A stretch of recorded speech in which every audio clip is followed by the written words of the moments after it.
Start the recording. We're good there now. Okay, so the last webinar we talked about, I know, like I said, we lost that webinar on the audio, but it's really just about motion versus position. So, and that could be whether you look at, traditionally the face on or down the line. And so if I'm looking at Dustin Johnson here, if I was looking at positions, I would be looking at the face on. I might be looking at how well he stays over the ball. Let me move some of this stuff out of the way. How well he stays over the ball and rotates, through the thoracic part of the spine, which we've talked about in the past. What's that? What's that?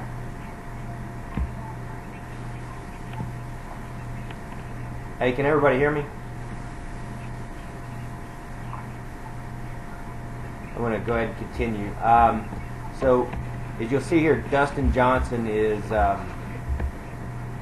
rotating into his backswing. So if you're looking at positions, you might be looking at, could be anything. You could be looking at the ball position. You could be looking at the width of the swing. You could be looking at a lot of different things. If you're looking at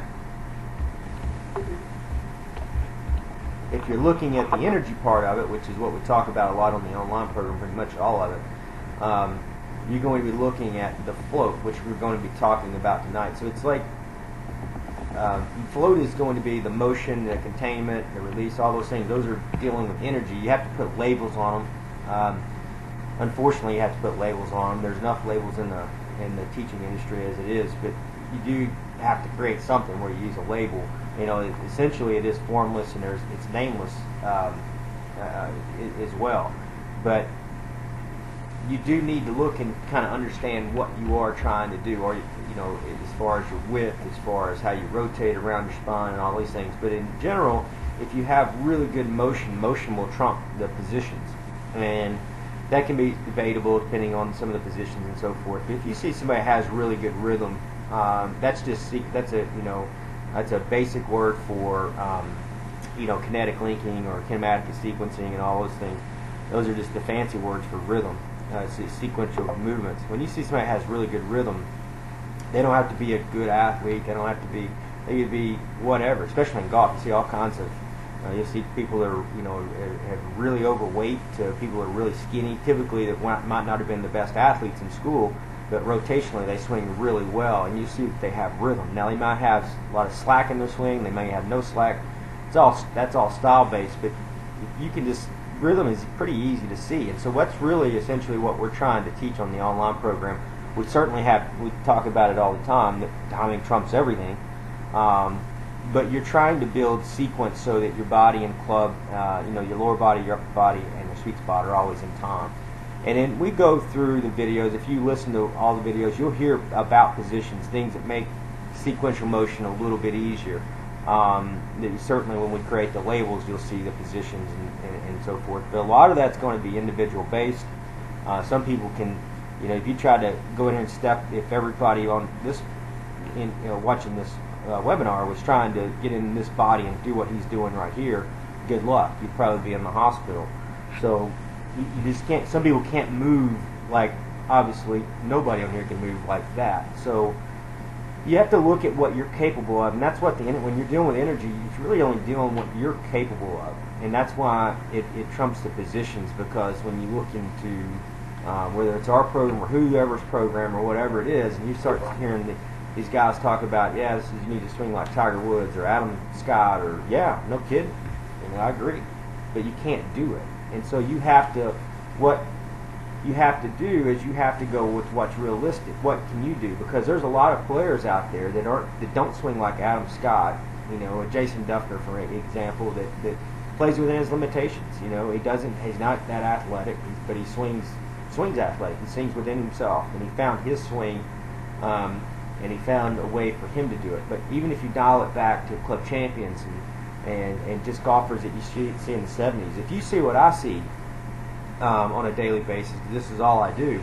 I've had players come to me that are club champions that look like they can't break 150 if you went by positions, but then when you go with what reality is, which is motion, that trumps the positions, you see these same players, their ball's flying exactly where it should be flying, even though they're all over the yard with positions. And I've seen players that hit every position perfectly on video. Every instructor in the room would say, perfect, perfect, perfect, perfect. And the guy's got the yips in his swing and his game mentally, and he can't break, typically, or she, and typically it's males that have this problem, and they can't break 80. And they've got a swing that looks like they should be on the tour. And it's very common, this generation, because most players, I say this quite a bit, is that you'll see more teachers with better swing, that can demonstrate swing plane in their own swing. You'll see that teachers out there have better swing planes than the tour players have. So if swing plane was winning, if swing plane was the way to go, then all the teachers would be playing and all the players would be teaching. So you got to look at, like, well, what's reality? And reality says you look at just turn your TV on this weekend and see how many swings are exactly alike, and there's going to be zero. There's a big variation in planes, which we've talked about. There's a big variation in fundamentals, and so that's why we talk about energy trumps positions, but yet we will still talk about some positions that we believe in as far as variations, things to look for in your own swing and find, and things that are universal that don't have to be, individually based. So that was really pretty much what we talked about last week, and that'll work us into this week, which is going to be about motion. It's going to be the first component, which is float. And so I'm going to back this up, get the line off of here. And so I'm going to run this, and so we're just going to run this for a couple of minutes. It's going to probably get a little boring, but I'm just going to run Dustin Johnson. I've got him slowed down, not from just a little off in normal speed, and I just want you to use your own eyes. And what we're going to do is just study the slowdown effect, because that's the first component of the float. So you got the the 7 timing components, but when you deal with the float, you've got that the first part we talked about, which is the slowdown effect. The reason why we talk about slowdown effect is number one is because when the club, let me run it up to the top, as the player goes to the top of the swing, they'll generate some speed, and then that's the first time that the player will start to decelerate in transition. The higher level ball strikers will decelerate in the transition zone. So the club head, the miles per hour, will slow down, so they can collect the energy not only through the core in the body, but also in the handle and the sweet spot. And that gives you an advantage if you do that. What we typically see will be obviously the player that gets to the top of the swing and will, they snap the club, they collapse, or they throw it away, whatever it may be, but they're making all these movements. Sometimes they spin right from the top with their hips. There's all kinds of variations that you'll see amateurs do, but the pros won't do that. So the pros, what they do is they slow the miles per hour down of the club, and what will happen is that will allow energy, like I said, to collect into the core and the body, the handle of the club, and then the sweet spot. Those are essentially when you're dealing with timing, you're dealing with the handle of the club, the energy it has for the inner part of the torque, and then you have the sweet spot for the distal end speed, and then the precision. So I wanted to show you that. So what we're going to do now is go over. I'm just going to let this play. I've got it slowed down, and I'll be talking every now and then over kind of what's happening here, but just use your own eyes.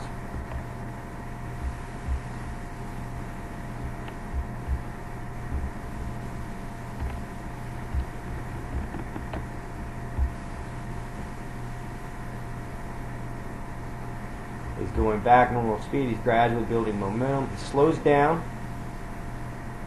and then he builds momentum going back through the shot. And he doesn't even when he starts his downswing, he doesn't create a lot of snap. It's just slow torque.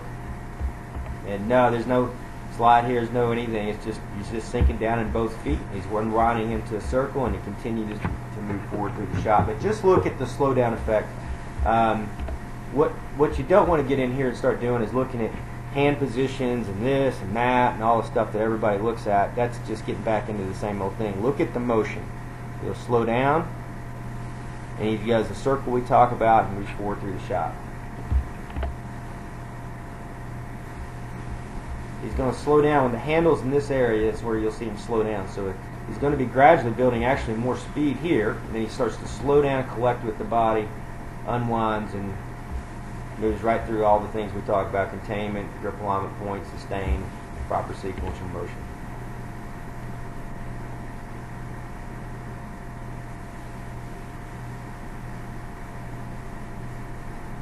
Slow down right in here, collects it, unwinds.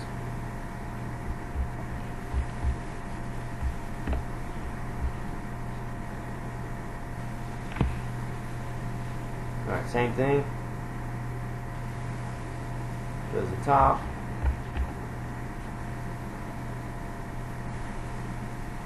We're going to run this 10 more times or so, just so you can see the visuals. Obviously, I know you've seen it now probably 10 times, but you want to ingrain this.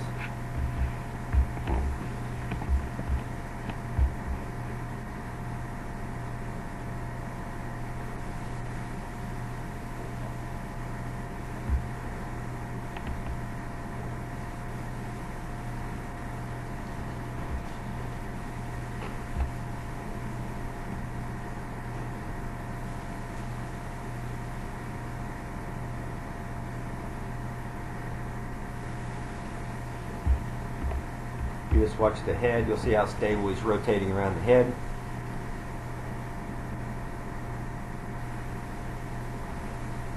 Going to slow down right in here, collects it, sinks in circles. So for amateurs, what that'll feel like is they'll feel like they're coming to a complete stop. Because if you video your swing, you'll see that nobody that I teach on here does this. There's maybe a couple, like Jim Franks now has been doing it a while, and some of the guys that's been training for a while, they know, they've done it, they felt it, they understand it conceptually, they've trained it, applied it, but not too many. What I see typically when the videos come my way is I'll see a speed up and transition and a snap, so they'll get to the top right here, and they get quicker, both cocking the club down in the backswing, and then they'll kind of snap the body, and that'll create too much slack between the body and the club. And that's why you'll see pros that they put out less effort than amateurs, because they don't have all the wasted motion. They just use torque versus raw speed and force.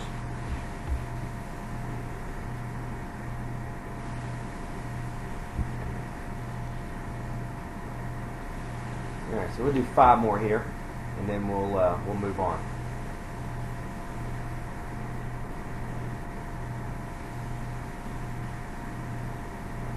He'll slow down, and then he'll unwind, moves forward, and flush. And really, like we've heard some of me talk about this on the webinars, is it looks like he's doing all, we're talking about he's doing a float and all this. All in his mind right now, it's pretty simple, is that he's thinking about turning back and then turning through.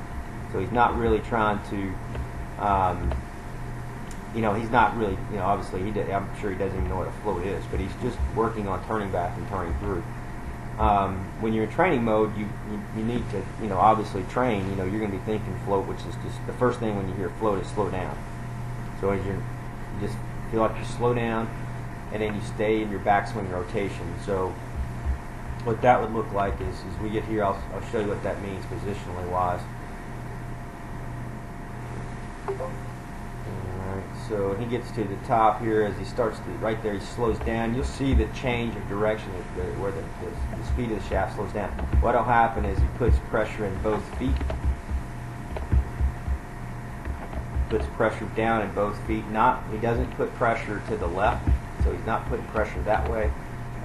He's not pushing pressure diagonally or anything crazy. All he's doing is putting pressure straight down, and he's really staying there for. If it was an amateur feeling this, it would feel like an eternity. For him, he knows he's just kind of, it's a split second. He feels that, and then he will start. That's where he would start to unwind the hips in a circle.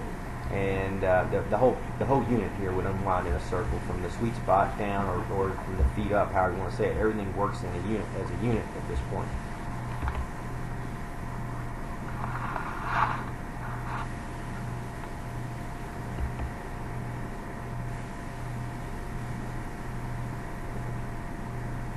So for an amateur, it would feel like this. When you're training, it would go back.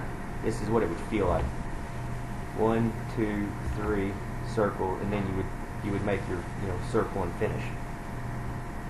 Because if you go out in reality, and if you think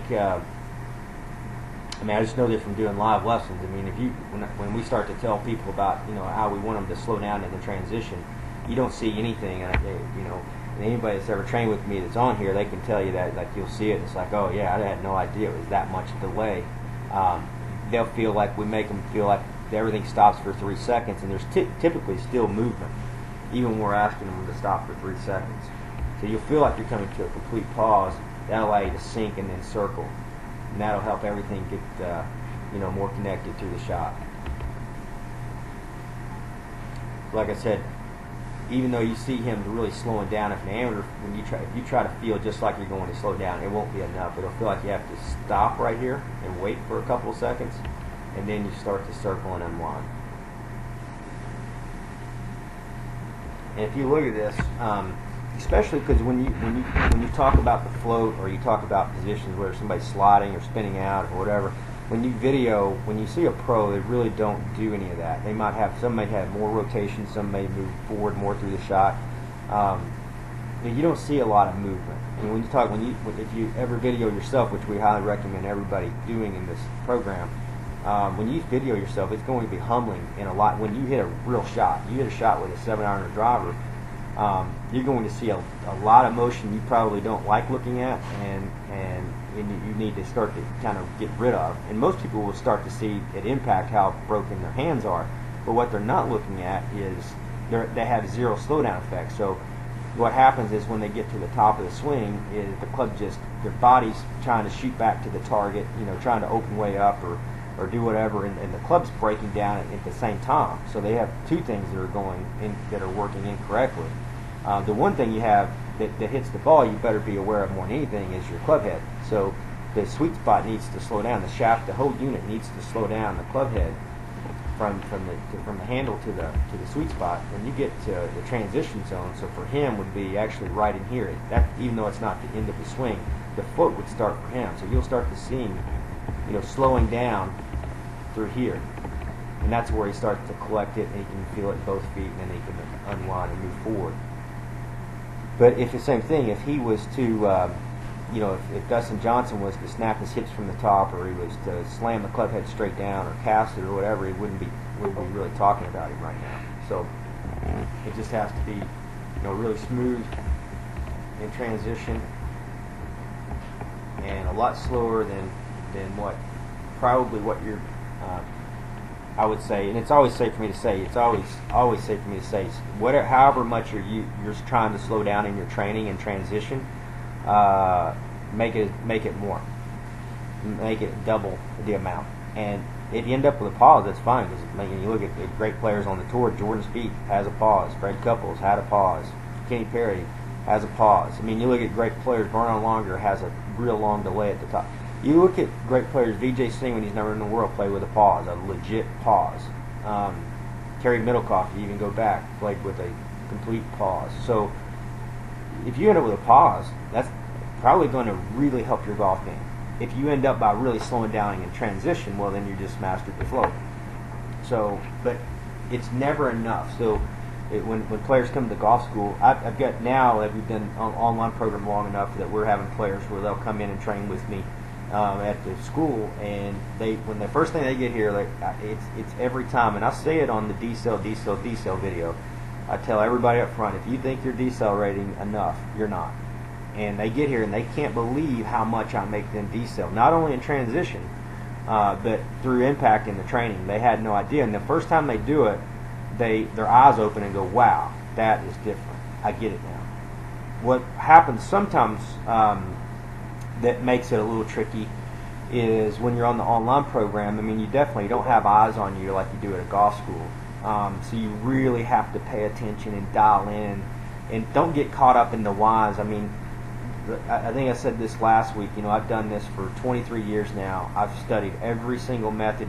I can guarantee you, I've studied every method and instructor, and probably either trained with them, maybe either hired me to work with them, or I went and searched and found them when I was a kid in my training process. So I've seen literally anything that you've heard of that's got merit to it. I've either trained with them or have studied their stuff very intensely.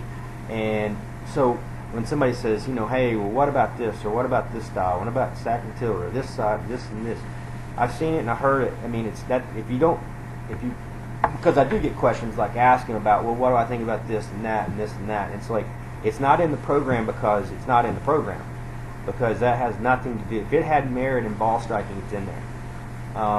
I've basically taken all the kind of fluff and the stuff that I think, and all you have to do if you haven't done that process, been down that road and been to all these instructors and got your mind all messed up, you're great. Just keep doing what we're doing here. If you have, which most of the players I've talked to have been, they've been to every online coach, they've done every YouTube video, they've done all this stuff, and they still, none of it works. And it's the reason why none of it works is because they haven't dealt with their they haven't dealt with their issues.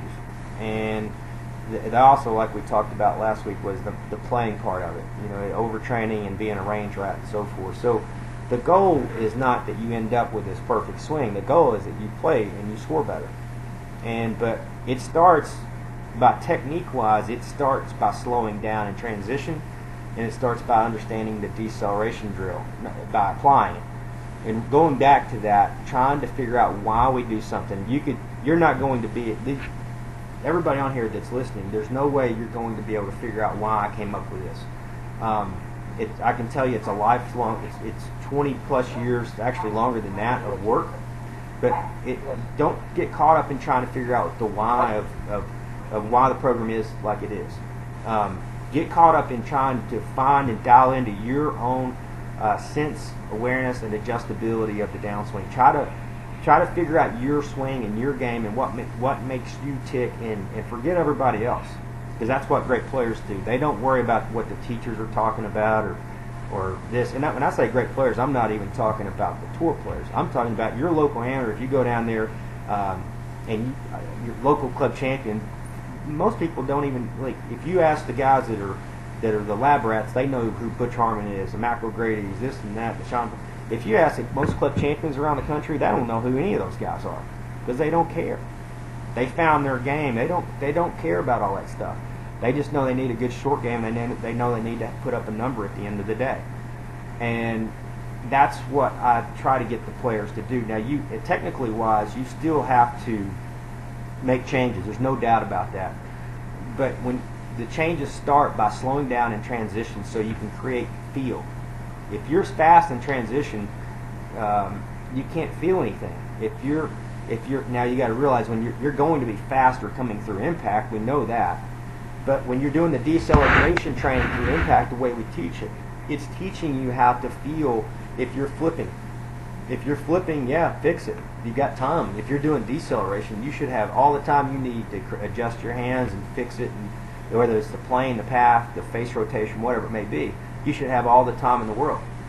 And that's what those are for. It's not about, like, all this, what it looks like. It's about the adjustments you can personally make and start to adjust to make it proper in your swing. So, because we know that you have to let the swing go. When you get on a golf course, all the great players will tell you they just turn back and they turn through. And that, you could give that same swing thought to 100 players, and you're going to see 100 different ways to turn back and turn through. Most of it, 99 of them, probably not very good. So if it's not very good, if their swing thoughts turn back, turn through, and you're not getting good results, that means you need to train the proper motion.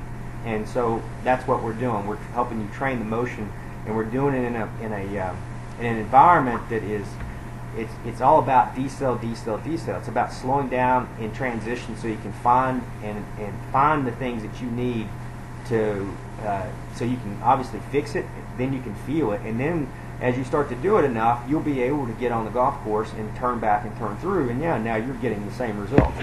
You're not thinking about it. The goal of the program is not who has the prettiest float. The goal is not who contains the club the best, who releases it the best, who has the best exit, the proper sequential motion, the timing contact point's different. Yeah, whoever has that's probably going to be all right. But it's not about who has all the best labels. It's who has the best scores. It's all about, to me, when somebody's talking about their swing, hey, look at this swing, it's so much better. It's like, yeah, okay, what'd you shoot?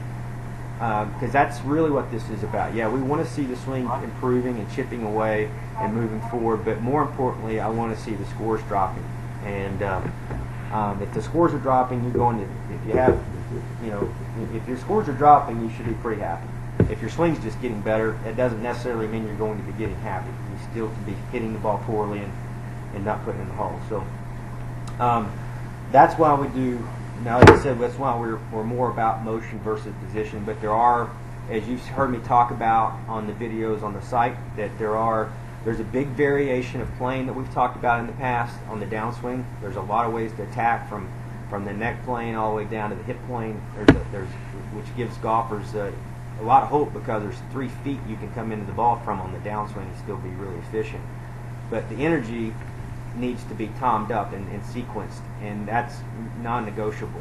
And when you have one part bigger than another part, so if you have snappy hips and your sweet spot stays back, you're going to have a disconnect. If you slam the sweet spot down to the ball and you don't move your body, that's one move being bigger than another move. If your shoulders twist from the top and you go, pull the club over the plane, it's one move bigger than another move, and it goes on and on and on. What you're trying to do is get everything where it's connected together and they're moving in unison, so there is no one bigger movement than another. You might look at it on video and say there's more dominance in this and this, but as far as actually frames and how you see a body move and the sweet spot move, they've got to be married together, and they got to know where each other is at all times. And that's a part of the technical part of our program is really based all around that, where you don't end up with a dominant move. You end up with one movement, but you don't end up with a dominant hip movement, knee movement, hand movement, whatever it may be. You end up with just a golf swing that is sequenced up and very fluid, and also has a lot of flow to it. So, and as far as examples on the tour that you see slow down, I mean, gosh, you could just watch. If you watch you see players where they have because it's not backswing speed, so it's important to know that. So a lot of guys will go real slow. They'll watch the float, and they'll go real slow like that right there, and then they'll just, they ram it through as hard as they can. That's not what the float is. The float is you can go fast back. You can ram it back like this, and then you slow down and catch it, and then you can start to unwind and go fast through. So it's not really about the tempo. Even though there's a dead spot in the tempo, that's the float. The slow down part is that dead, we call it dead breathing, but it's like dead energy. There's no where the club becomes neutral and suspended. That's why we call it the float. And so then you can start to unwind. But when you get fast, if you get real slow in the backswing, odds are you'll snap out of you're probably going to snap the transition. And then if you're fast in the backswing and fast in transition, obviously we know you're going to flip. But typically you'll have a pretty brisk tempo. That's all personal. But just make sure wherever the ending point is, that there's a slowdown. You allow everything to collect, and it's just take more time than you need. Over exaggerate it, the better. If you end up with a pause, you're going to be happy. So with that being said, we went over last week. I'm going to go over it now as well, but and I've talked about it a little bit, but it's like becoming a player. We talk about the 5 mountains. I'm not going to go over that right now, but one of those is it's called mindset. So you have the 1 and 2 are the mindset. You have essentially the gamesmanship would be number 2. And then you have the mental game, intuition, and you have the physical, which would be like what we're doing here. And so those are the 5 mountains. But great golf and reaching your full potential is going to start in the mind first, and then kind of work its way through till you end up in the physical, just like you would in martial arts. So if you have a strong mind, some people are lucky they don't have to train for it; they have it. Never had to in the day in their life. They're just born with that knack to win. And there's some people that have to, like me and the rest of us and most people, they have to learn. And it starts with your technique's never going to make you a champion. It'll be a part of it, but it won't make you a champion. What will make you a champion, and now champion's relative. I'm not talking about on the tour. I'm talking about what's relative to your talent level being a champion. Champion may be going from 80 to 70 or from 75 to winning a club championship, whatever it may be. That's what I mean by that. And that's not going to be done just by physical. It's going to be done by a mindset.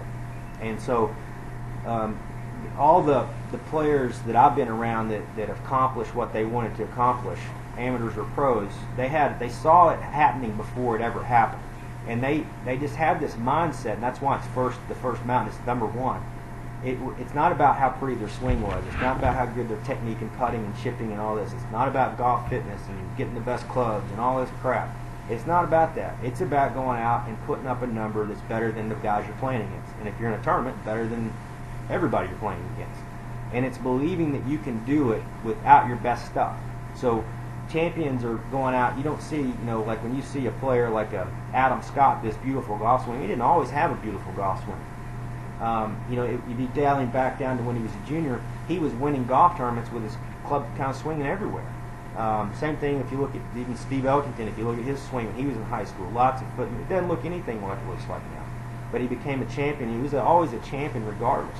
Now, as he got better, he cleaned it up. What you'll see typically with players is they have too much movement, and all they do in the process of their game is, from a physical standpoint, is as they change levels, they just eliminate movement. They might have a lot of leg action when they start, or hip action. Then as they get to college, that would be high school, then in college they'll start to narrow it down a little bit more. They get out to tour and go, man, I'm just not quite hitting enough fairways. I got to get more synced up. They take a little bit out. That could be in any body part. It kind of goes back to what I'm saying. But they just eliminate as much more the amount of movement. That's all they really do. They don't really make big swing changes. So that's the process. But my point is they win first, and they win with the mindset. They win with bad technique, essentially for them. And that's by believing in yourself that you can win regardless of whether your right shoulder's on plane or your hands are coming through the ball the right way. It's crazy. I mean, that should be things that you're trying to do, chip away at, but don't make that obsessive where, you look at your video and go, oh, I just can't play. I'm flipping the club, 2 inches through the ball. My hands went back. Who cares? And like I was telling the story 2 weeks ago, one of my good friends from my hometown club, he's won the club championship now 3 or 4 times. He's over the plane. Never given him a golf lesson. This guy's a foot and a half over the plane. He flips it at impact. Does everything in the book that says he should be a 100 shooter, and he's been a multiple club champion. And he will continue to play good golf. And if you don't shoot under 74 every time you go out playing, you're going to lose money. And he's one of those, when you look at him swing, you would think probably every player on here would think they could beat him, and they can't. So that just goes to show that it's not just about swing. Certainly teach that, but it's about taking and understanding your mindset. If you want an advantage in our program, then taking my advice on the mental aspects. Play more golf than you practice. Don't be a range rat, and don't try to become a scientist and find the secret, because you're not going to. What happens is nobody finds a secret. It's years of experience that all of a sudden leads you to where you need to go. The guys that try to find the secret, what will end up happening is they end up usually playing worse than they ever thought they could, and they end up quitting because their brain's fried. So make it a journey, and don't try to be perfect. That's the worst thing you can do. Just try to chip away at your motion, and more important, if you want to try to be perfect, try to be perfect on your score. Set a goal when you go out each day, and make it realistic that, if you're an 80 shooter, make it 77. Make it realistic and try to accomplish that goal. And so those are things that's why the mindset is so important. So have the mission accomplished before you ever go actually and start the physical part of it. So that's going to be different for every player, but that's what these great players are doing. So with that, we'll end it on that part, and then we'll open up for Q&A here. And let's see who we've got on here. So if you have a question, just fire away.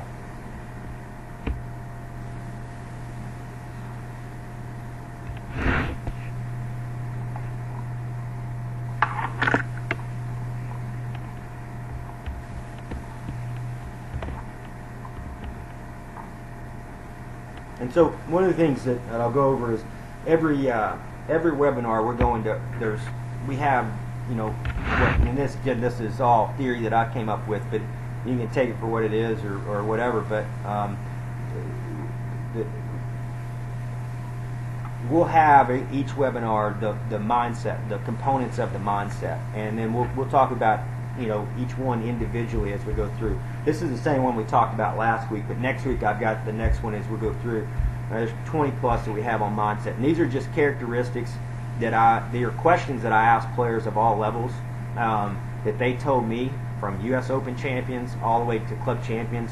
And the ones I enjoyed talking to the most were the ones that actually didn't have the most talent, and their swings were really odd and unique, and most people would just call it like it is, ugly. But they win, and that's important to know. Like how do they win, and why do they win when they're not doing anything right technically? And how can that be? So, and most people still try to find the technical reasons. Well, they still do this and that whenever everybody in them knows they're not. And so it's not really a technical thing, it's a mental thing, and those are important to know. And so if I'm coaching my college players or I'm working with tour players, I go over these things and let them know, like, this is the route you've got to go in order to be a champion. Champion relative to your talent, right? So, but if you have any technical questions, fire away. On the still frame that's on the screen with Dustin Johnson right now, yeah, his left foot looks very flat, and he definitely has not rolled his left ankle that much. Mm-hmm. And so what I'm wondering is, in the forward move, the bump move, you said you just want to get, it's very subtle, and it's just enough to get the weight onto the left heel. Yeah, and so if you don't have left hip flexor mobility, do you advocate turning it out a little bit, or do you want to leave it 90 degrees to the target line and more rotate vertically like he has? yeah, so and a lot of people, when they look at Dustin, they think how much he spins his hips, and if you watch his swing, you realize that he really doesn't spin his hips a whole lot. It's not really about whether you spin your hips or you move forward. It's really about the timing between the sweet spot and the body. I call it the communication wire. So it's like an electrical wire, if you can picture your whole body, up to, even to the sweet spot. It's like an electrical wire. And so if you get up to the top of the swing and you spin your hips out hard to the left from here, you're basically essentially cutting that wire, and you've lost all communication now with the sweet spot. If you get up to the top of the swing here, and you slam the club head down first to the ground or wherever you want to do, either backwards or work down, if you slam it and make it dominant, then again you cut that wire, that communication wire off. So now there's no communication between the body and the club, the sweet spot, and that's going to end up as a flip through the ball. There's no doubt. Regardless of what pattern you're doing, if you're a little more rotational, if you're a little more linear, or whatever, these movements are frame by frame by frame, and so when you look at them when you're in training, you should be trying to work in frames. So what I mean by that is, in training, and when you're doing your downswing training, you should be working in these slow frames like this right here, where you can see there's not really, it's hard to be more dominant with one body group versus another. So what will start to happen is players, they get here and they slam, they try to slam this one unit through the shot, and what will happen is they'll have, it might be a shoulder, it might be a hand, they may spin out, they may move too far forward. But if you slam your hips forward here, if you do there's really no bump move, there's really no spin move. The movement is constant. So when you sink straight down and you move, if you watch, there's no bump. He's just gradually inchworming himself up. Right. And that's important to know. I mean, I'm telling you, technically that's the whole basis of our program, is that you don't end up with one dominant move. The only dominant move is the sweet spot and the body together. Everything is moving in unison. And so it ends up like that. But when you get and you make a kind of a, like you hear the bump move, what happens is people shift their hips, this way hard, and then you cut that wire, they can't feel that sweet spot anymore, and now you got more problems you can get out of. And like Chuck Cook used to always talk about it, I'm good friends with Chuck and used to do the biomechanics for Chuck. But Chuck used to talk about, what happens is all these swing fads come out. I remember he was talking about it's the stack and tilt stuff, and I'm not here to knock their stuff. I'm just saying what happens is, he goes, well, yeah, because you look at it, what happens in the golf world is, right before the stack and tilt, if most of you remember, there was one playing golf or one playing swing or whatever it was. And what happened, that was a real rotary-based swing, so it's really talked about backing the left hip up and then, really spinning the hips really hard and all that, kind of a really strong rotational swing. And so what happens is most of the golfing world starts doing this strong rotational swing, and they spin out of their shots. So they rip their hips from the top of the swing, and they've lost their sequence, and they're out. And so again, it breaks that wire. So then what happens is you get a stack and tilt, which is all linear. So they go really forward in transition. So his head would be, instead of being where it's at behind the ball on top right here, it would be in front. And then the first move down was hammering the left knee diagonally towards the golf ball and out away, squashing the bug, get out in front of it, and then you end up going kind of backwards in a way, this way, through the ball. I know it sounds complicated, and that's exactly what they teach. Well, for guys that were spinning out, what happened was they were moving forward because they were taught to get behind the ball, and they were spinning out from the top. So as soon as they started to feel like they were moving in front, they hit middle ground. And I know it's a complicated version of how that all worked out. So then, like Chuck used to say, he says, yeah, and then as soon as they start actually doing what they're wanting them to do, they'll start playing bad golf.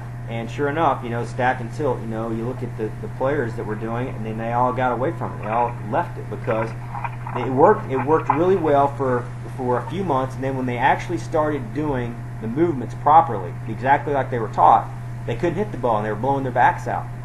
But when they were in middle ground, the players, they loved it, right? So it kind of goes like that. The goal is with the body is to have centered rotation. Jack Nicklaus talked about it. Regardless of what you see when you measure somebody's head moving off the ball and all that, you should be trying to rotate around a centered head. I can assure you that. If you're trying to move your head to the left of the ball in the backswing or to the right of the ball in the backswing and all this, that's not what it's designed to do. It'd be like going to a yoga class and saying, them trying to teach you balance by being off balance.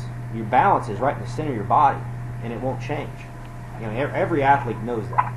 And but when you do golf, people start forgetting common sense sometimes. The rotation should happen around the center of the spine. Now, I'm not saying it will. You're going to see some players bend here and there. They're trying to, but you should never be trying to move off. So, and to answer your question about how he's moving through the shot, so most amateurs will back up and go, so they'll stay at impact. They don't look like this. The hips are going to be further back. They're going to be stuck on their back foot, playing uphill golf, tilting their spine, flipping up at it, and a lot of other things. So it's hard to look at him and go, you see a lot of bad because there's no really bad in this. It's perfectly timed up. If you look at his body and sweet spot, they're coming together. They're just moving forward. That's the thing that freaks everybody out here is and I've said this when I demonstrate it, it makes more sense to people. But all he's doing is moving forward. He's not. And now he's inchworming. He's just inchworming himself up forward, but he's not rotating. The momentum's pulling him around. He's not trying to pull that hip out or rotate and all that. He's turning back, turning through, but he's moving forward. Now he's not sliding way out in front of it. He's just moving forward. So, and like I said, I've got a video. We reseeded the back end of our driving range. So we've been out on videos for a few weeks now, but we should be good to go this week. And I'm going to cut the video. There's a couple questions from the last webinar that I have written down, and then this one about the communication wire. That's one of the best videos I have because it's the base of where this all came from.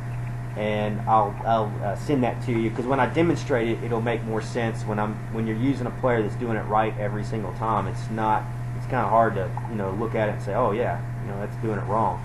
But I'm going to demonstrate a lot of variables in what I see, and then when you see that, you'll have to dial into what you do. But that's why you need to look at your video and get familiar with your golf swing. But when you look into that, you have to dial in and say, okay, yeah, that's me, because I'm going to give a lot of variables, and then you got to start. I'm going to give the corrections for each variation. It's always moving the same. So that's the good thing. Whether you spin out or you slide out in front of it, when you have one move bigger than the other move, the fix is always the same. That's why we do the slow down effect and get the legs down under us in transition, so we can start to circle and unwind and move forward correctly in the golf swing. So in the downswing, excuse me, and not outrun it. So it is easier said than done. But once you start getting good at it, once you start thinking of sequencing and energy versus positions. You'll be a lot more efficient in your not only your training, but more importantly in your swing and your scores as well. Yeah, that's great. Hey, regarding the controlling the mind and whatnot in preparation, mental preparation for the game. Yes. So I can give you some ideas of what not to do. I can say I play my best golf when I'm focused. The problem is I can't always seem to focus. So I played with a guy this weekend, and we've played together before, not too often. It was in a tournament, which I stunk up the joint. The last 9, he played pretty well. Yep. But he's a fast player. He doesn't take a practice swing. He gets up to his ball, he hits it. And I've asked him before, and I said, so Mike, why are you such a quick golfer? And he says, I don't want the demons to get in, right? So his idea of controlling his mind is just to get up and hit the ball. Yep. He shot 500 par on the last 9 holes that we played together this weekend. There you go. Yeah, that's a drill we do. I mean, that's a good. And this is Greg Fogg, I believe, right? This is Greg. Yeah, that's great. Yeah, so when he says he stunk it up, I mean he got second in the club championship this year. It's a very good player that's talking right now, and I'm sure he didn't play to his standards, obviously. But that's Greg, and I think Greg would attest to this. He can be a technical player, and he can be a tinkerer at times, and it throws him off tracks every now and then when he does that. But going back to that, how you settle your mind, that's a good question, because I don't really talk to that, even though mindset, that's more dealing with the mental game, but it can affect the whole thing, right? So mindset and the mental game are not the same thing. Mindset has nothing to do with your personality, whether you can focus, not focus, whether you're a bad guy, a good guy. It has nothing to do with who you are as a person. It only means that you're going to accomplish what you set out to accomplish in anything you do in life. And there's some people that just have that. And there's some people that don't have that. Like, they don't always accomplish what they're trying to do. And when they do accomplish what they're trying, a lot of times they don't know really what the pattern was to get there. And I didn't make this up. This is so just so you know, this isn't me making this up about mindset and mental. This is the things that I learned from my mentors in martial arts and the Navy SEALs. My brother was in Navy SEALs, some of you know, and so I've had a lot of experience about training with people that really understand the mind and the body. And so mindset is not mental. Mental is going to deal more personality, like anxiety, depression, anger, those types of things. The personality you have, and if you look at the history of the game, the personalities. I mean, if you look at the tour, there's players out there that are really nice. There's players out there that are buttholes. It doesn't really have any it's a wide variation right there is what I'm saying with personality. So when you do a lot of the mental tests that they have out there that I've seen for golf, they're more personality based, which I think is, I'm just giving my opinion, I just think it's kind of ridiculous, because it doesn't have it. You can be on the tour and be a nice player, and you can be conservative, or you can be a bad guy and you can be aggressive. I mean, there's a lot of different things you can be. It doesn't really, but what they don't measure on there is your mindset.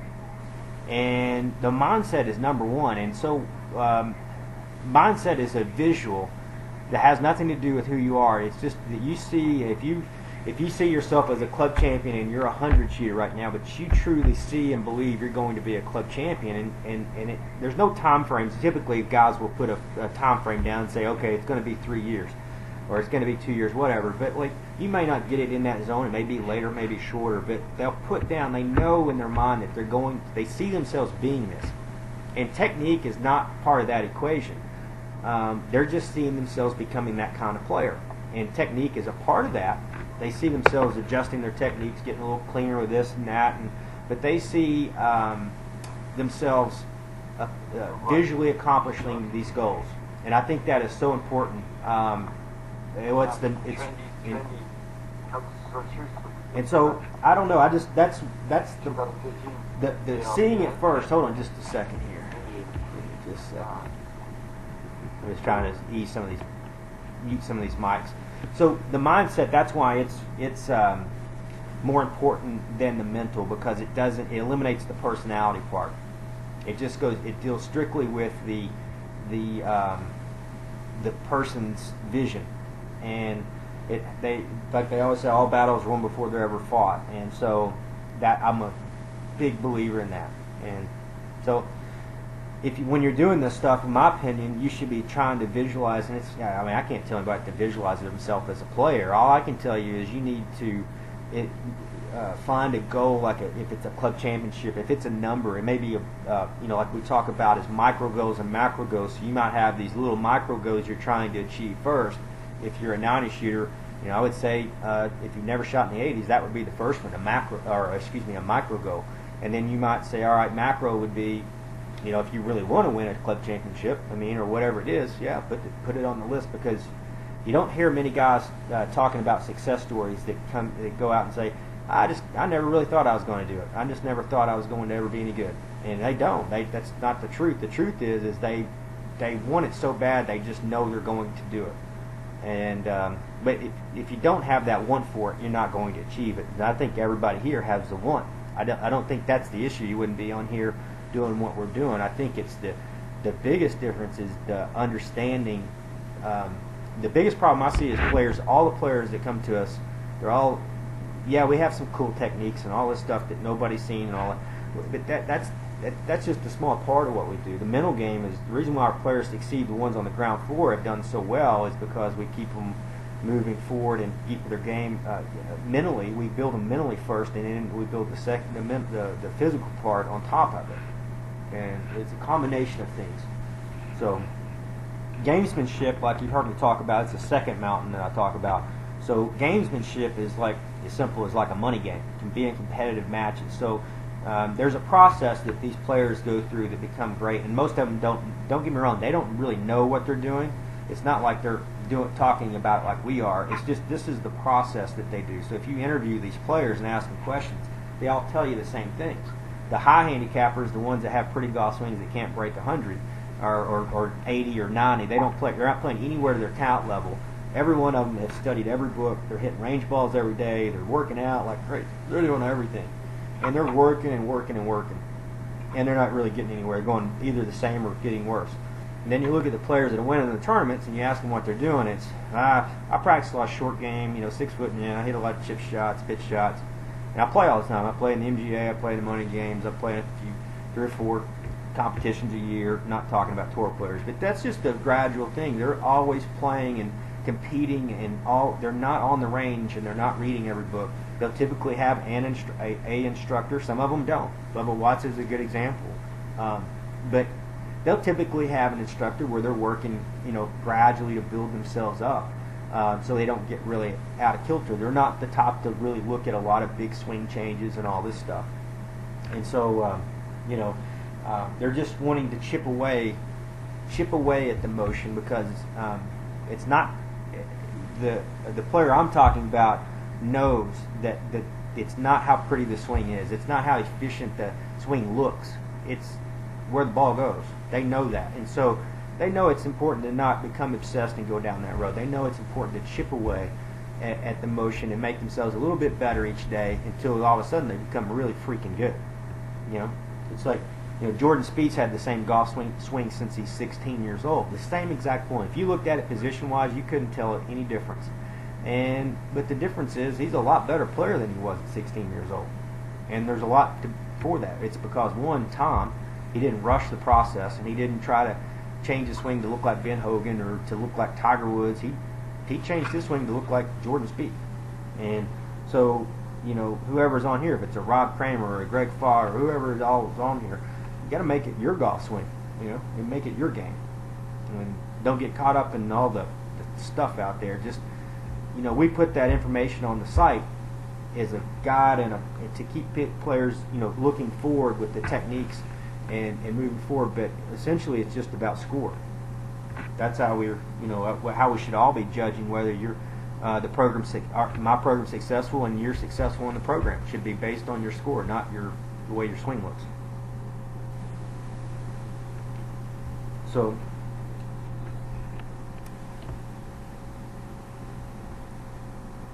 let's see. We got any other questions? I'm sure there's more questions, but you can chat them in too. You feel free to just to chat them in if you want.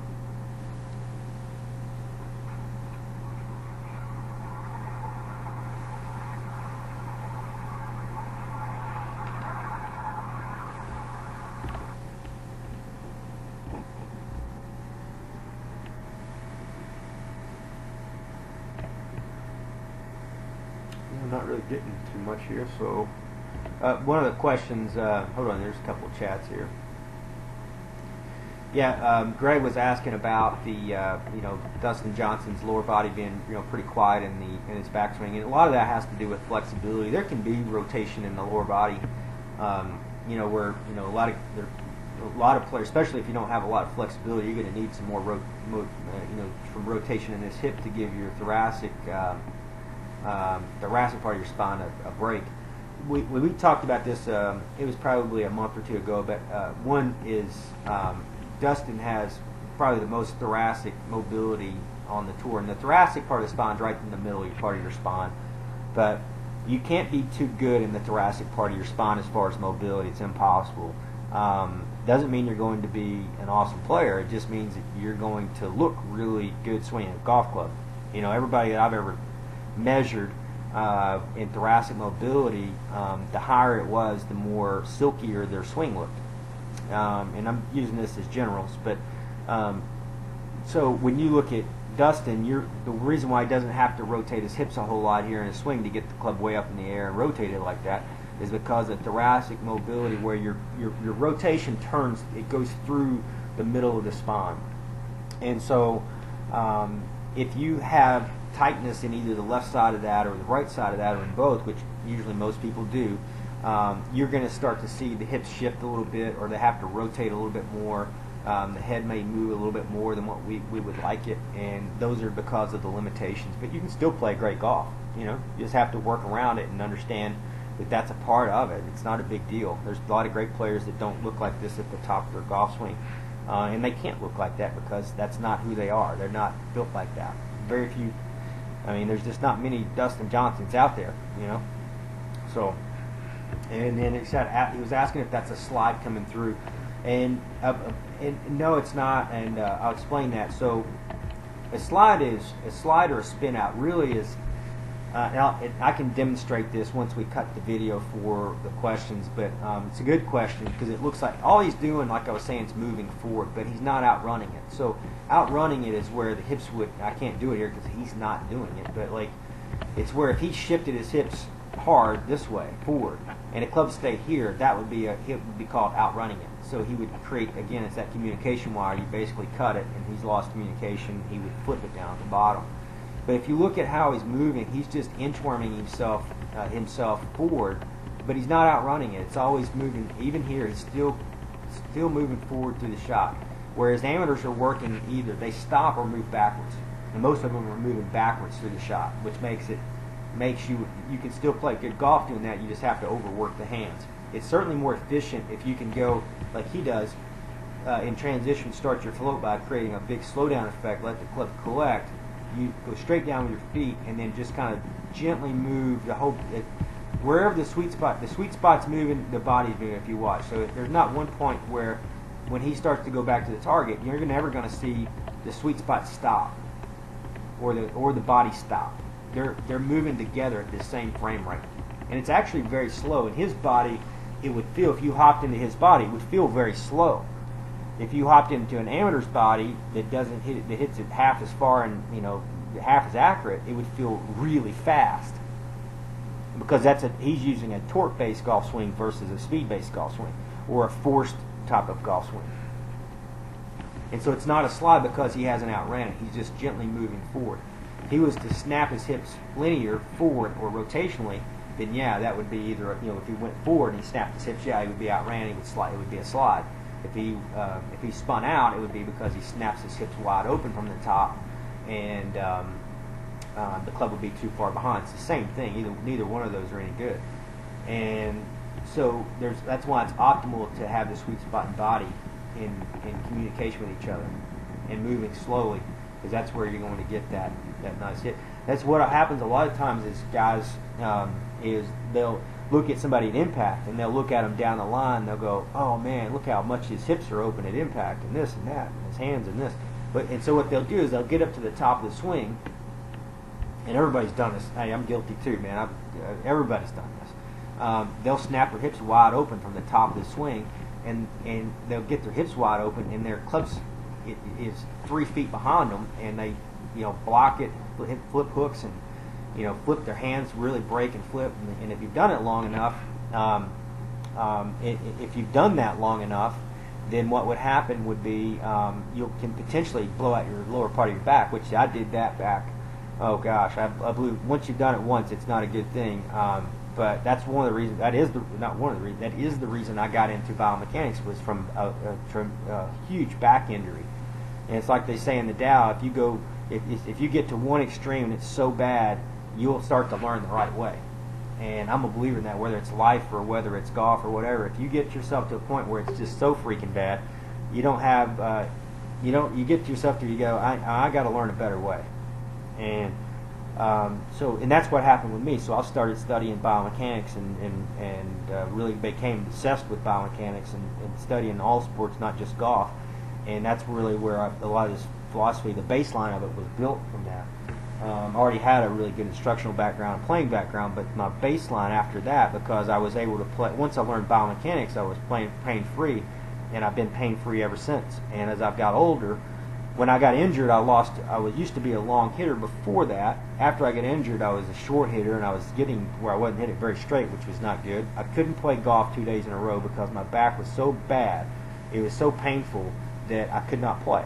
And so after I started training biomechanics, I was able to play every single day.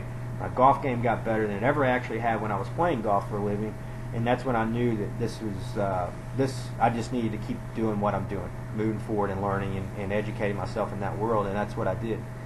And so the baseline of what you're learning is definitely biomechanics based, because I was the old traditional guy that did. I would get up to the top, snap my hips, and I had a lot of shaft lean on impact. I mean, everybody loved to look at the swing and all that, but ball flight wasn't that great, and I ended up blowing my back out. And now I know the reasons, and I found it. And that's what you're really learning is, it's not about like trying to get in a position at impact. You're trying to work yourself through impact. And even though there's drills where you're doing the deceleration and slowing down as you're going through, you're never really stabbing or stopping and all that stuff. You're gradually, slowly moving through, and that's to build, understand constant motion, but also to understand you can start to feel the alignments break one way or the other, good or bad. And then once you learn the right way, the brain will figure it out. It goes, oh, that's the strongest. Your brain always figures out what's the strongest way to do it if you do it slow enough. And then it starts to go, okay, all right, I get it. And then you can start to repeat the pattern, and then you can start to turn the brain off and turn back and turn through, and you've got a golf swing. So, all right, let's see. Yeah, so we got a couple questions here. Take just a second to pop them up.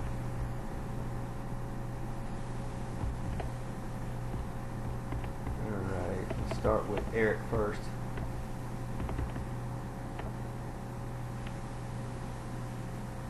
So if your question is about pulling the golf ball, so if you're looking at, I'm going to show you just down the line. Give me just a second. We'll pop this up.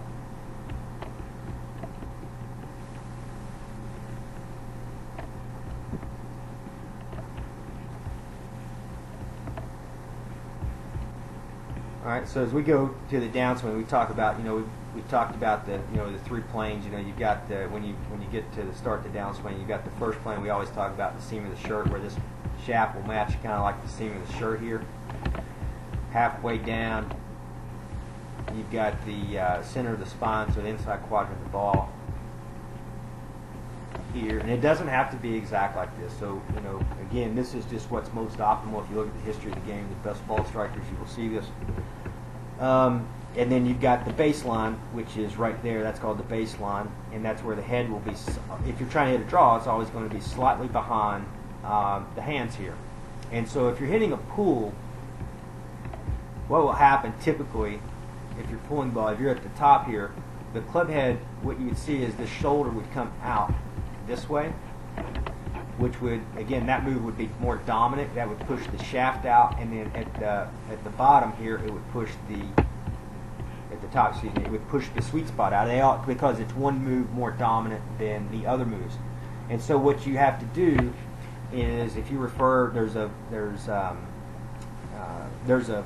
video on the website, and I'll see if I can pop it up here in a minute, but it shows you what the most optimal plane is and how you keep the shaft back, and so the head back, but also moving. So you don't want to just hold your. What some people will do is they'll get the head back and they won't move their body, and so then what happens is you get an underplane flip.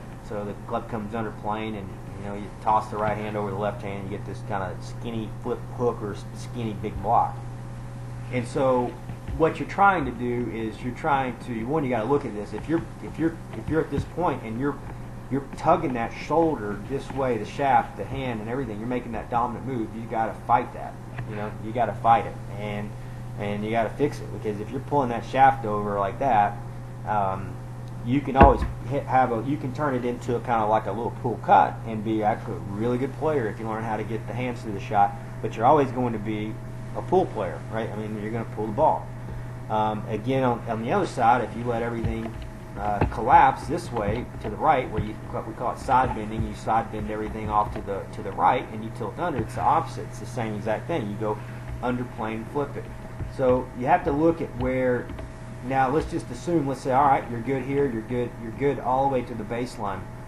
One of the problems right here, because I've seen this, and I've had a lot of players ask me, because I've shown players like I've had players where it came to me that they were right in this position, like I'm talking right there, and they were perfect, and they wonder like why they've hit all the planes, their body's circling, they're doing everything right, and now these are usually 75, 78 players, they're not 100 shooters, but they've got 99.9% of the swing correct, and they're still hitting this flip pull or this undercut push, and they're wondering because they're 2 inches from the ball. And all it takes is, and it's really important to know, if this right arm let me do this here. If this right arm rolls out, that wasn't what I was looking for. Try this again. If this right arm rolls out that way, so if it rolls over, if it goes out towards the golf ball, anything rolls, the right hand, the shoulder, that'll turn the head down and make you hit the outside portion of the ball, even if you're coming from an inside plane. You're dealing with masse here, and it's kind of hard to talk about, but people can understand the roll. So if you can just picture this right arm rolling out, the shoulder rolling over, what'll happen? That will affect the club head. It'll get closer to the outside of the ball, even though it's on an inside plane. You hit the outside of the ball, and that's going to create a pull. That's a different way of pulling. That's a good version of pulling, because then there's two things you could be dealing with. You could be dealing with mental anxiety, which some people would call BS on that, but I'm telling you, it's as real as the day is long. If visualization will correct that, if you just start to visualize the correct motion and calm your mind, that can correct it, because that right roll, this kind of roll right there with that right elbow rolling out over the left, the shoulder rolling out that way. So I'm going to try to do this, shoulder going that way, just right before the ball, can change the whole game. And it can be from anxiety can cause that, and it can also be physical. And you got to figure out which one. And nobody can tell you. You got to dial in. If you've done everything physically, you're doing the drills, and you got your swing that good, which I've seen this before, and you're still hitting. You're not playing to the. You should be shooting scratch if you got to this point. And if you're not, then you got to dial into like really what's going on. And what I've had a lot of success with is having players do meditation techniques and visualization techniques where they calm the mind, center the mind out, and visualize what they're trying to do through the shot.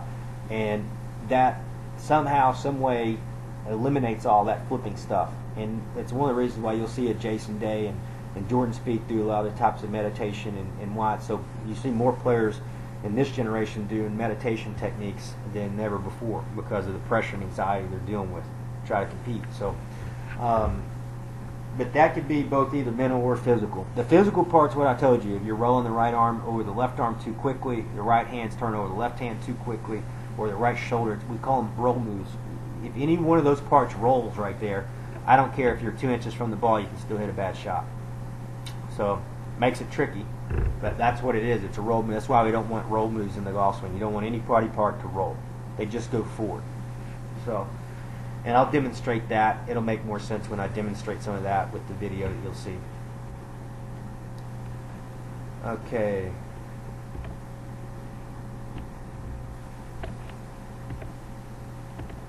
those will be separate videos. So there'll be one on the backside rolling movements, and there'll be a let's see, Eric has. Let's see, that was Eric. Robert. So early, basically standing up in the downswing, what causes that? Physical tightness will, physical limitations can cause that, but that's not really the only reason. It's a neuromechanic as well. So typically, what would happen is because of tightness, the pattern starts. So as you hit a lot of shots, so when a golfer's out there and they get tight in the spine and lower part of the back, their hips are tight, their body, again, you're not going to see this with Davis Love, but the top part of their spine is going to go up like this. They're going to go vertical through the shot, and they wonder, what causes that and what fixes it. Well, the tightness is where it's caused from. Typically, I mean, that's like 99%. Any instructor would tell you that, and it is. But then you can correct it. So I've had players that are not really fit and have a lot of flexibility that get their shoulder on playing with the ball, and that's essentially what you're trying to do. So the way you fight it is just like we talk about in the float. If you get your legs underneath you like we talked, so you go back, he gets his underneath him early. Most players will stand up much taller than this to start, and then they'll get their legs underneath them at the top of the swing. So they kind of go from a tall knee position or a standing position to kind of a slightly sitting position, or you're really sinking, because it's not like squatting or sitting or anything like that. It's really just gradually sinking.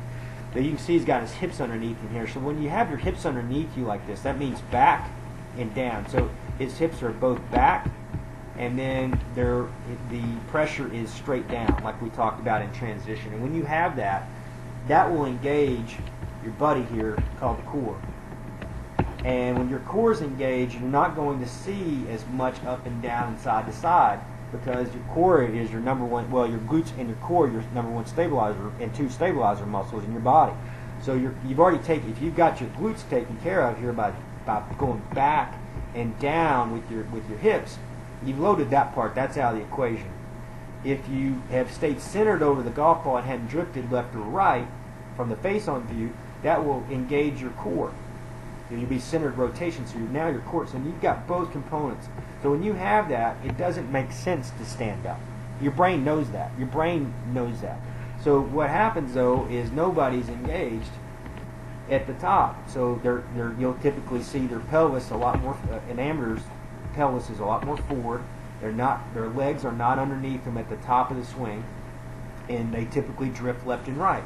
So their core's not engaged, their legs and glutes are not engaged. They have they're biomechanically, they have nothing to hold them down and stable. And so what happens, the brain knows that, so when you unwind, it just goes straight up or straight down. So a la Charles Barkley or a la whoever that stands straight up, like Robert. So that's why it's so important as you're doing the float. Now the first thing I always talk about is, again, the odds of you being fast in transition are really high. And Robert has he typically goes slow in the backswing, then he'll go fast kind of down. And if you'll take it and go a little faster back and then really slow down and start to just come to a complete stop, then that'll allow you to start to get this back shoulder on plane like we were talking about. The feeling is trying to get it on plane with the golf ball. So you'll see here as he works down, that right shoulder's working on plane with the golf ball. And that'll start to move the club down on plane with the ball, and that'll move, you can see if the right shoulder moves down on plane with the golf ball like we always talk about, you can see the spine stays down. If he took his right shoulder and it stayed right here and it didn't change and his hands just went straight down on the plane like that, what would happen is you would see an effect of his head going backwards, which would be that would be the effect, which would be he would be standing up. So that's why it's important to get the right shoulder on plane with the golf. That's why it's in the 4 essentials that we talk about. So, but to do that, it starts in that's why we talk about the float so much, and because the float has a lot of dimensions to it, right? I mean, so it has, the slow down effect. It has the sinking of the hips and the depth in the hips. Then it has a continued rotation, so it creates the torque, and then from there you have where the club will start to reconnect with the body. We don't really talk about that a lot because that's the last part. And if you just get the first one where players slow down, if you just get that in your golf swing, you will hit it better. I don't care if it's Tiger Woods. I don't care if it's Mrs. Smith at 70. You'll hit it better if you slow down in transition.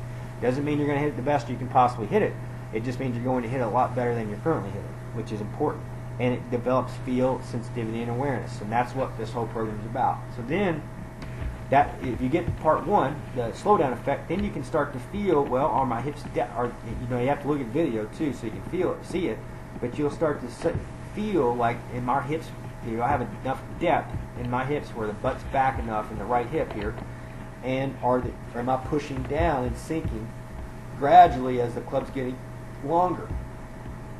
So if you see great players, they'll start out a little tall. He doesn't do it. He kind of squats in his setup, but most players don't. They'll set up a little straighter with their knees, and then they'll start to get closer to the ground by gradually sinking through the swing. So they'll go straight down and back, and that will, again, I know I'm saying the same thing, but that's sometimes how we learn. If the hips go, they'll get back with a lot of depth, and then you'll go the root straight down, so that engages both the glutes and the core. That's the first step. It starts there.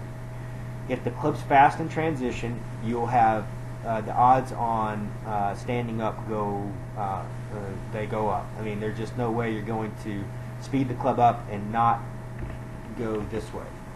So slow down the club right in here. Get the depth of the hips where you need to be as you're doing. And if you watch the Tai Chi, which I'm sure you have, you watch the circling, how the body sinks and circles.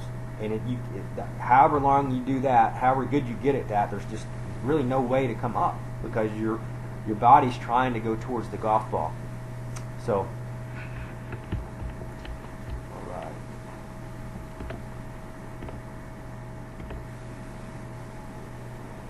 Let's see what else we have here.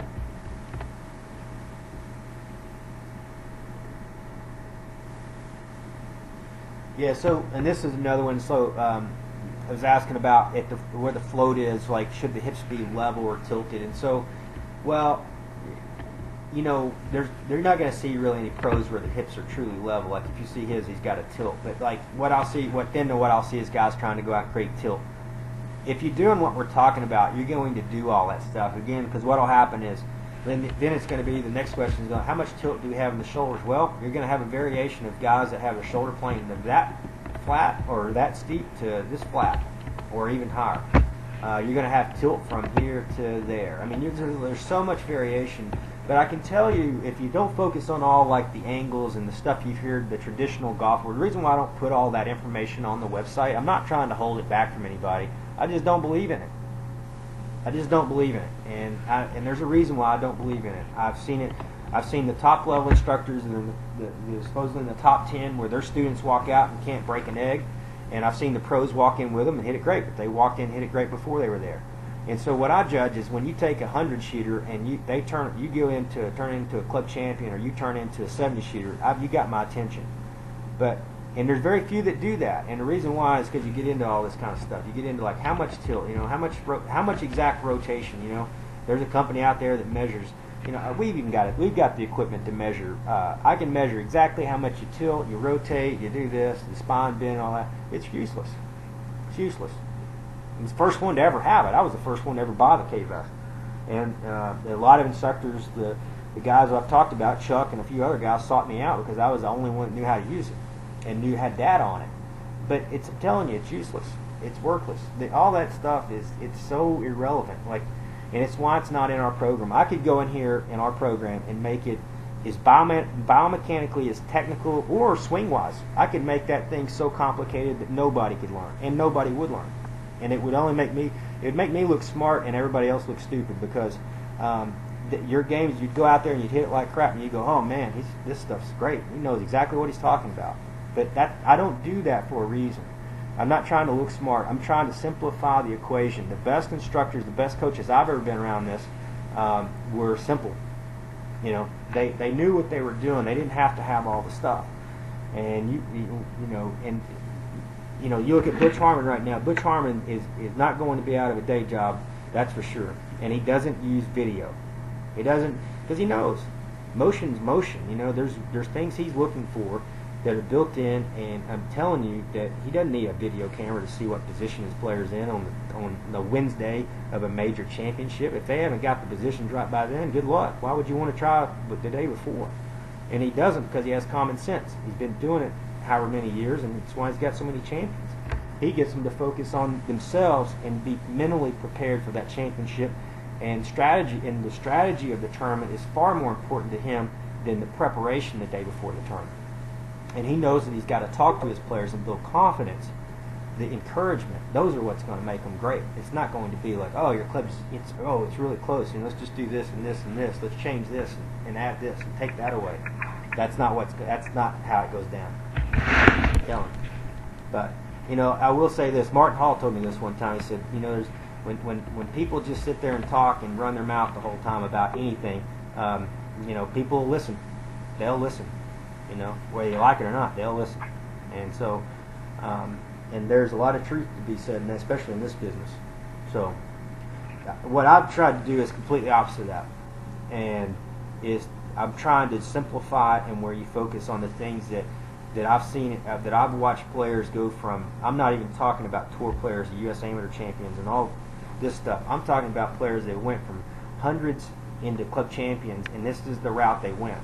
And and it was done with imperfection. It wasn't done by perfection. It was done with their swings looking unique.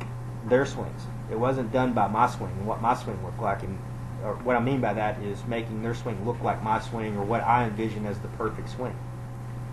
That's not how. That's really not what this is about. It never will be about that. So, but just chip away. I guess I've given some good stuff on here, and that you can go back and listen. But just remember, the goal with your technique. Don't get me wrong. Technique is crucial. You need to improve technique. Everybody on here needs to improve technique, but you gotta put that in the factor of chipping away and not breaking down. Don't try to break the machine down. Go in and just look at it and just gradually chip away. If you're not making the visual changes, then you're going to have to exaggerate whatever you're doing more. And that's probably because if you do and I really recommend players videoing, not to become lab rats. I just want you to know your swing, and I'm not trying to get you to compare it to others and all this, but you'll know what efficient. Most people, when they look at something, they know what efficient's supposed to look like. And I'm not talking about the swing plane, the shaft, just body-wise. And just start to clean up the swing a little bit, and so that when you go out and play, the swing's just getting a little bit better, 1% better every day. I talk about that a lot. Just 1%, not 100%, just 1%. And then what you'll find is, if you're not in a rush, you'll find yourself in 3 or 4 or 5 months where you're playing some really freaking good golf. So, and from what I'm hearing on the emails, I mean, it's been awesome to see all the emails with the scores. I mean, it really is. You just got to be careful. Golf will do this to all of us, and that's probably why we get good at it. Is I've got players they're starting in the 90s, and now they're in their shooting 75, 6s, and 7s, and they're bitching about it, and I'm like, well, I guess that's all right. So we've dropped 14 plus shots, and they're not happy about it. Maybe that's part of that mindset where they're not happy. They know they got more. So, and you shouldn't be happy if you're shooting 90 and you're still shooting 90. That's 90% of the times you're not either. You're either, most of the time, if you're shooting in the 90s, it's different, right? So you're not even doing anything conceptually, like you're not changing anything physically or whatever. If you're shooting in the high 70s, low 80s, sometimes it can be different. Like they're overtraining, because the overtraining, if you're a 90 shooter and you're overtraining, you're going to get better. Even if you're overtraining, you're going to get better. You'll get to the the low 80s, but then you'll plateau out and you won't get better, because overtraining at that point can stall you out and limit you, and so forth. So it's just kind of got to know where you're at. The higher the handicap, the more you need to definitely train the physical side right now. You should certainly have your mindset in there, like we talked about earlier, but you want to definitely add in the components that we talked about on the private side. I don't see any more questions. If you have any more questions, just fire them away.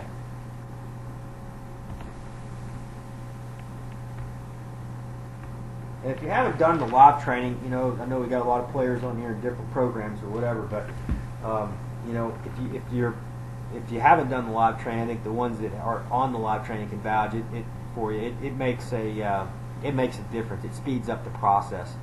And I'm not saying it to try to sell you on the live session. I'm just telling you what it is. The live sessions will speed up the process, and we've had a lot of success by doing that. So if you are stuck and you get in a bind, just do a golf lesson. There's no difference if I'm watching you hit balls on Google Hangout or FaceTime. I'm telling you, it's just exactly like it is at the golf course out there. There's no difference. So it's just the same exact thing, and it speeds up the learning process. So, but if there's not any more questions, we'll end this session here. If you have any questions, you can certainly email them to me, and do it before, if you can, before tomorrow, and I'll try to put them on the on our follow-up video that we cut for the past webinar and then this webinar.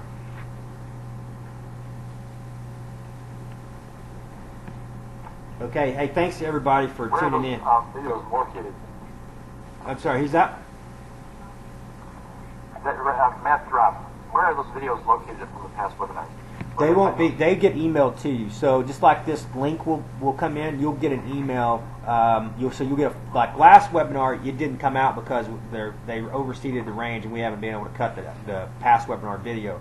So when I cut that tomorrow or the next day, you'll get that follow-up link just like you got this one for the webinar. It'll come through Course Trends, and you'll see it, and it'll have this webinar on there recorded, and then you'll have the follow-up with Q&A. So if you have any questions, though, I'm going to try to cut that video tomorrow morning. If you do, just email them to me, and I'll try to put it on the recording. But thanks everybody for tuning in tonight. I really appreciate it. Yeah, awesome stuff. Thanks, Matt. Thank you. Take care, guys. Great stuff.